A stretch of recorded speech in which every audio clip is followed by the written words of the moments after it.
अस्सलाम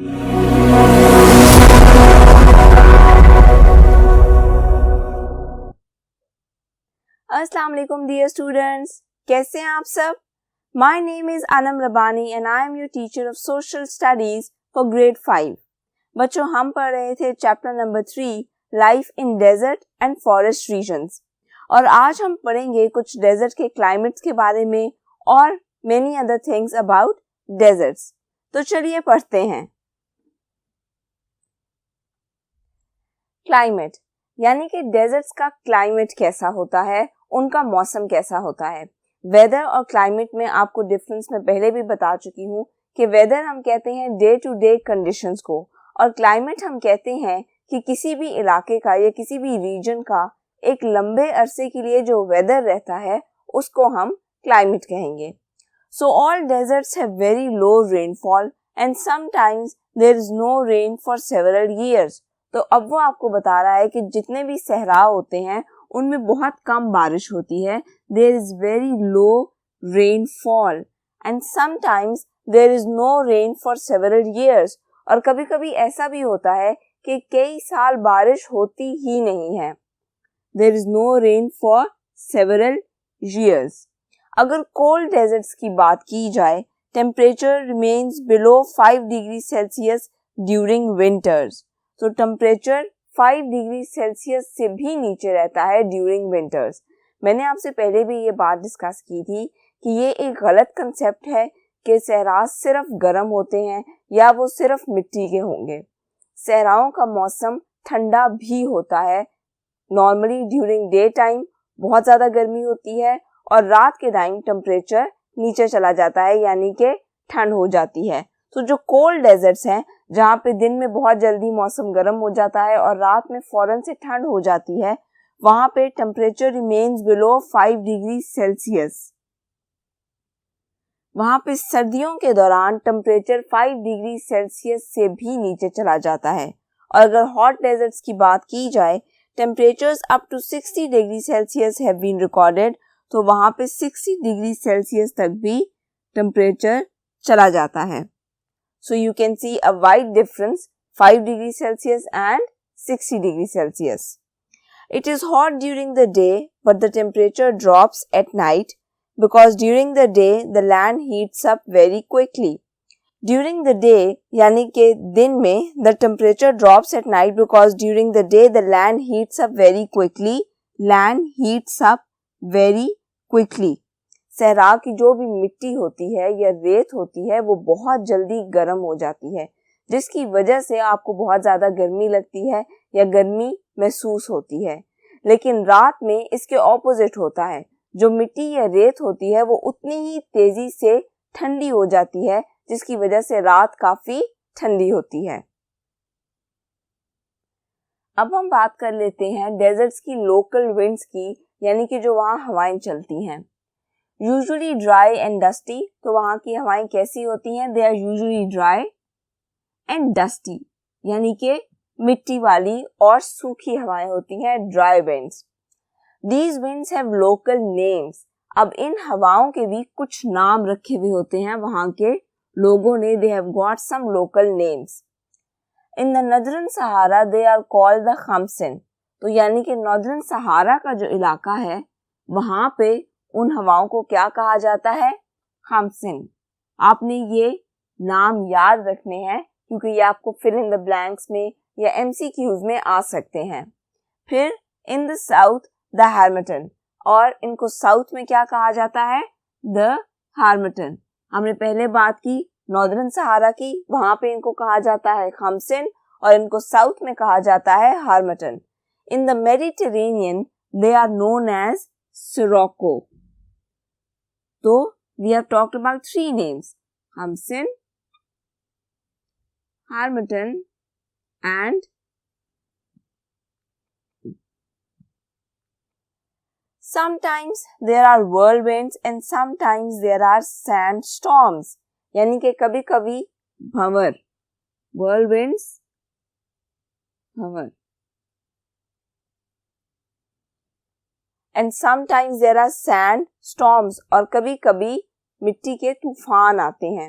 भंवर में ये होता है कि एक सर्कल सा बन जाता है हवा का जो बहुत तेजी से घूमता है और उसके रास्ते में जो भी चीज आती है उसको अपने साथ लेते हुए वो आगे बढ़ता चला जाता है और इस दौरान काफी तबाही मचती है। अब हम बात कर लेते हैं लैंड की। About 1/5 of the earth's land surface is desert, यानी कि 1/5 जो हमारी जमीन का हिस्सा है वो क्या है? It is desert. Not all deserts are sands, some are rocky. अब वो आपको ये बता रहा है कि जो एक नॉर्मल कंसेप्ट है कि हर डेजर्ट में बस मिट्टी ही मिट्टी होती है, ये कंसेप्ट सही नहीं है। Not all deserts are sands, सिर्फ मिट्टी नहीं होती। सम आर रॉकी, कुछ सहरा ऐसे भी हैं जिनमें सिर्फ रॉक्स हैं, सिर्फ पत्थर पाए जाते हैं। Some deserts are caused by too much cultivation. अब कुछ डेजर्ट्स, कुछ एरियाज इसलिए भी डेजर्ट्स बन जाते हैं क्योंकि वहां पे बहुत ज्यादा कल्टीवेशन की जाती है। अगर आप बार बार एक ही जमीन में फसल उगाओगे, उसको काटोगे, उगाओगे, काटोगे, तो एक टाइम आएगा जब उस जमीन में, उस मिट्टी में जितने भी न्यूट्रिएंट्स हैं वो खत्म हो जाएंगे।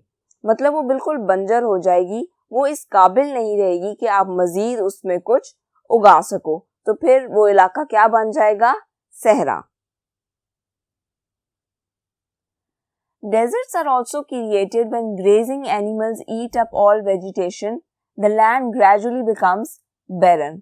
अब वो आपको बता रहा है कि सहरा इसलिए भी कभी-कभी बन जाते हैं जब ग्रेजिंग एनिमल्स, यानी कि जो एनिमल्स ग्रेजिंग करते हैं, प्लांट्स खाते हैं, दे ईट अप ऑल वेजिटेशन, वो तमाम वेजिटेशन खा जाते हैं, प्लांट्स को खा जाते हैं। द लैंड ग्रेजुअली बिकम्स बैरन, और वो जमीन बंजर हो जाती है।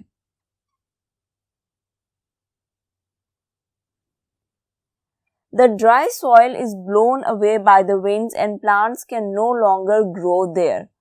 मैंने आपसे ये बात की पहले भी कि अगर किसी जगह पे ट्रीज या फॉरेस्ट या प्लांट्स होते हैं तो उसका फायदा ये होता है कि वो मिट्टी भी जमीन पर मजबूत रहती है, क्योंकि जो ट्रीज या प्लांट्स की रूट्स होती हैं वो अपने इर्द गिर्द की मिट्टी को मजबूती से पकड़े रखती हैं।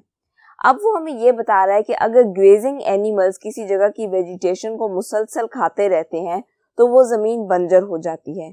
उसकी वजह ये है कि अगर आप प्लांट्स को खा जाओगे तो वहां पे रूट्स मौजूद नहीं है जो वहां की मिट्टी को मजबूती से पकड़े रखें या जकड़े रखें। तो जब तेज हवाएं चलती हैं तो वो सारी मिट्टी अपने साथ ले जाती हैं और वो जमीन इस काबिल नहीं रहती कि वहां पे दोबारा प्लांट्स उग सकें, and gradually it turns into a desert. So the dry soil, यानी कि वो जो फिर सूखी मिट्टी होती है जो ग्रेजिंग के बाद रह जाती है, is blown away by the winds and plants can no longer grow there. In sandy deserts the sand is not always flat. अब जो सैंडी डेजर्ट्स हैं, यानी कि जहां पे सैंड ज्यादा है, the sand is not always flat. वहां पे ऐसा नहीं है कि सिर्फ फ्लैट एरिया होगा जिसपे सैंड पड़ी हुई होगी। Crescent shaped dunes are formed. Crescent shaped हम इस शेप को कहते हैं। सो क्रीसेंट शेप्ड ड्यून्स, मट्टी के टीले, crescent shaped dunes are formed. तो अगर आप सहराओं को देखो तो वो काफी हद तक पहाड़ों जैसी शेप भी रखते हैं, कुछ इस तरह के ड्यून्स बन जाते हैं। In deserts in the Middle East, there are dry river beds called wadis. अब अगर मिडल ईस्ट के डेजर्ट्स की बात की जाए तो वहां पे कुछ ड्राई रिवर बेड्स हैं, यानी कि वहां से पहले दरिया गुजरता था but then it dried up. Dry river beds, और उन्हें हम क्या कहते हैं?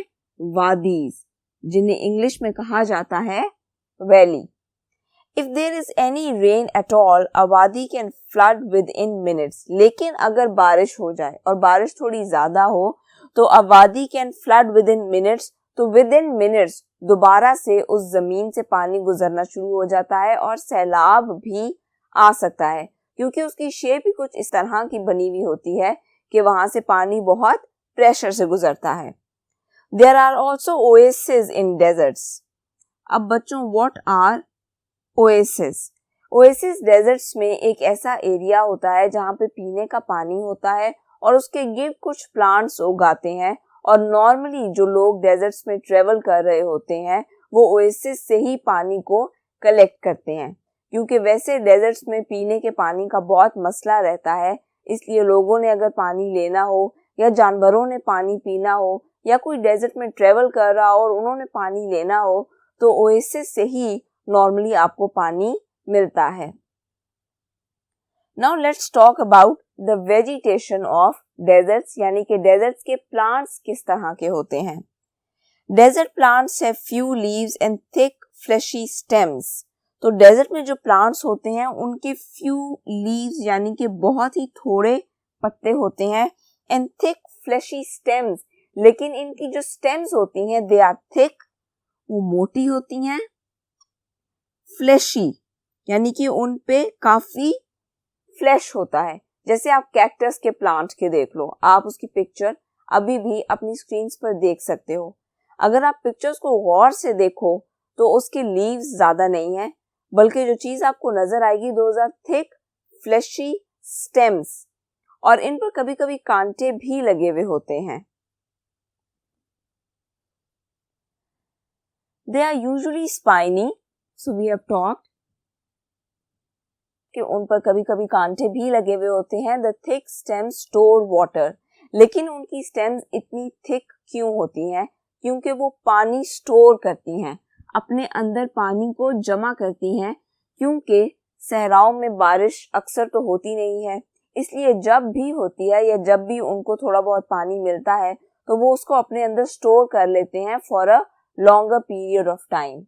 Then the spines prevent desert animals from eating the plants. और स्पाइन्स का क्या फंक्शन होता है, यानी कि उन पर जो कांटे लगे होते हैं उनका क्या फंक्शन होता है? दे प्रिवेंट, वो रोकते हैं डेजर्ट एनिमल्स, सहरा के जितनी भी जानवर होते हैं उनको फ्रॉम ईटिंग द प्लांट्स, कि वो प्लांट्स को खाएं नहीं।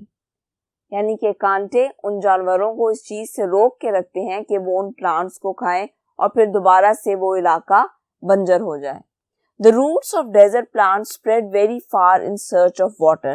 अब जो डेजर्ट प्लांट्स हैं जिनके बारे में हमने बात की, their roots spread very far in search of water. उनकी जो रूट्स होती हैं, जो जड़ें होती हैं, वो पानी की तलाश में काफी एरिया तक फैल जाती हैं। However, they do not usually go very deep, so that when it rains, the roots can absorb the water before it soaks into the ground. अब इस पूरी बात का क्या मतलब है? इस पूरी बात का मतलब ये है कि उन प्लांट्स की, जो डेजर्ट प्लांट्स हैं, उनकी रूट्स दूर दूर तक फैलती हैं, लेकिन ज्यादा डीप नहीं जाती, यानी कि ज्यादा जमीन के नीचे तक नहीं जाती। क्यों? ताकि जब बारिश हो या उनको कोई भी पानी दे तो वो जल्दी से जल्दी उस पानी को अप्रोच कर सकें, जमीन के करीब रहते हैं ताकि इजीली उस वाटर को अप्रोच कर सकें और उसके अपने अंदर एब्जॉर्ब कर सकें, और बाद के वक्त के लिए जब बारिशें नहीं होती, पानी की किल्लत हो जाती है, उसको स्टोर कर सके। अगर रूट्स ज्यादा डीप चली जाएंगी तो फिर अगर पानी कहीं से आ भी रहा है तो उनके लिए उस पानी तक एक्सेस बहुत मुश्किल हो जाएगी। इसलिए वो दूर दूर तक फैलती तो जरूर है, लेकिन जमीन के नीचे की तरफ ज्यादा नहीं जाती, ताकि पानी की जो एक्सेस है वो उनके लिए इजी रहे। तो बच्चों, आज के लेक्चर में इतना ही। डेजर्ट्स और फॉरेस्ट के बारे में हम पढ़ेंगे दूसरे लेक्चर में। तब तक अपना बहुत सा ख्याल रखिएगा। अल्लाह हाफिज।